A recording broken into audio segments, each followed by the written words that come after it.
क्यों कहा जाता है ये कहानी अब तक की सबसे डरावनी कहानियों में से एक? अनसुलझे रहस्य। ये सिर्फ हत्याओं की कहानी नहीं है, बल्कि एक ऐसी पहेली है जो अब तक किसी ने पूरी तरह हल नहीं की। मास्टरमाइंड कातिल साइफर फैंटम सिर्फ मारने के लिए नहीं, बल्कि अपनी बौद्धिक श्रेष्ठता साबित करने के लिए खेल खेलता था। सच्ची घटनाओं से प्रेरित, ये कहानी ज़ोडिएक किलर और अन्य रियल लाइफ सीरियल किलर्स से प्रेरित है, जो आज तक नहीं पकड़े गए। क्या वो अभी भी जीवित है? कहानी अधूरी लगती है क्योंकि हत्यारा कभी पकड़ा नहीं गया। क्या वो एक नया शिकार ढूंढ रहा है? क्या तुम ये पहेली हल कर सकते हो?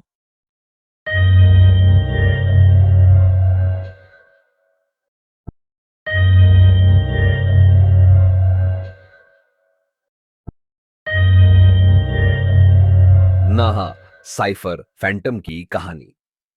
पहला पत्र 3 अक्टूबर 2023 को एडवता लॉस एंजलिस सेंटिनल अखबार के दफ्तर पहुंचा। लिफाफा पुराने तरीके का था, हाथ से लिखा हुआ, कोई वापसी पता नहीं, और एक अमेरिकी झंडे वाला डाक टिकट। अंदर एक टाइपराइटर से लिखा हुआ कागज था, जिसमें कुछ अक्षरों में छोटी छोटी गलतियां दिख रही थीं। खेल शुरू हो चुका है। मैंने अपना पहला शिकार कर लिया है। इस साइफर को हल करो, शायद अगला बच जाए, या फिर हल मत करो और लाशों की गिनती बढ़ती देखो। फैंटम। इसके साथ एक अपकोडेड संदेशपन भी था, एक जटिल पहेली जो पुराने जमानों के जोडियक किलर के साइफर की तरह दिखती थी। पहले तो इस पत्र को मजाक समझकर नजरअंदाज कर दिया गया, लेकिन फिर लाश मिली। एचर पहली हत्या। एक जोगर ने बाग्रिफिथ पार्क में एक लाश देखी। मृतका थी एमिली कार्टर, 27, जो क्रिप्टोग्राफी की पढ़ाई कर रही थी। वह एक पेड़ के सहारे बैठी हुई मिली, असामान्य ढंग से, जैसे उसे जानबूझकर किसी खास मुद्रा में बैठाया गया हो। उसके मन माथे पर एक एक्स का निशान साधारण चाकू से खुदा हुआ था। पोस्टमार्टम रिपोर्ट ने उसे जिंदा रहते हुए यह निशान दिया गया था। उसकी छाती से एक कागज चिपका हुआ था। तुम फेल हो गए, ज्यादा कोशिश करो। साइफर फैंटम का खेल शुरू हो चुका था। ना दूसरी हत्या। जब तक दूसरा पत्र क्यूब सेंटिनल को मिला, पूरा शहर दहशत में था। पहली पहेली को ऑनलाइन स्लूथ्स, इंटरनेट के खोजी, आंशिक रूप से हल कर चुके थे। जो वाक्य निकला उसने सभी को और डरा दिया। ज्ञान धीमे लोगों पर व्यर्थ जाता है। लेकिन इससे फैंटम को कोई फर्क नहीं पड़ा। दूसरा शिकार डैनियल रीस, 42, एक गणित प्रोफेसर था। वह अपनी कार में मृत मिला। उसका गला कान से कान तक कटा हुआ था। उसकी जेब में एक और ऑन साइफर था, इस बार पहले से भी ज्यादा मुश्किल। समय बीत रहा है, खून गिर रहा है। 3 दिन या एक और मरेगा। स्पष्ट था, अगर पहेली हल नहीं हुई तो हत्याएं जारी रहेंगी। और मौत का खेल। एफबीआई ने जांच शुरू की, कोड तोड़ने के लिए विशेषज्ञों की टीम बनाई गई। लेकिन फैंटम हमेशा एक कदम आगे मारा था। हर हत्या के साथ वह एक नई पहेली, एक नया संदेश छोड़ता। हर पीड़ित का संबंध किसी न किसी रूप में गणित, कोड ब्रेकिंग या क्रिप्टोग्राफी से था। ऐसा लग रहा था जैसे फैंटम कोई संदेश देना चाहता हो। केवल सबसे तेज दिमाग वाले ही जीवित रहने के योग्य हैं। जब जांचकर्ताओं ने दूसरा साइफर हल किया, तब तक बहुत देर हो चुकी थी। तीसरा शिकार पहले ही मारा जा चुका था। अदा, वह साइफर जिसने सब कुछ बदल दिया। अब पूरा देश इस कातिल को पकड़ने में लग चुका था।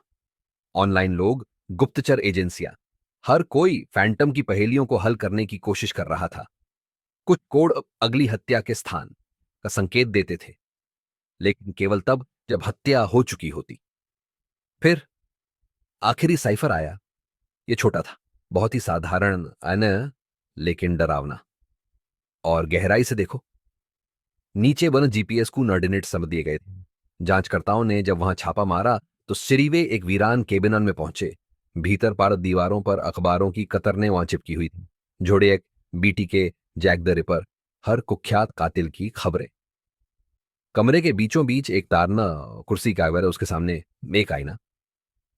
आईने से चिपका एक नोट। नु क्या, तुमने सोचा था कि मुझे पकड़ना इतना आसान होगा? मैं देख रहा हूं, मैं सीख रहा हूं। खेल अभी खत्म नहीं हुआ। फैंटम। मामला अब भी अनसुलझा है। साइफर फैंटम गायब हो गया। कुछ कहते हैं कातिल अभी भी वहीं बाहर कहीं है, बस किसी के उसके आखिरी क्लू को हल करने का इंतजार कर रहा है। कुछ मानते हैं कि पगाए खेल कभी रुका ही नहीं। हाँ, क्यों कहा जाता है यह कहानी अब तक की सबसे डरावनी कहानियों में से एक। अनसुलझे रहस्य।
जागर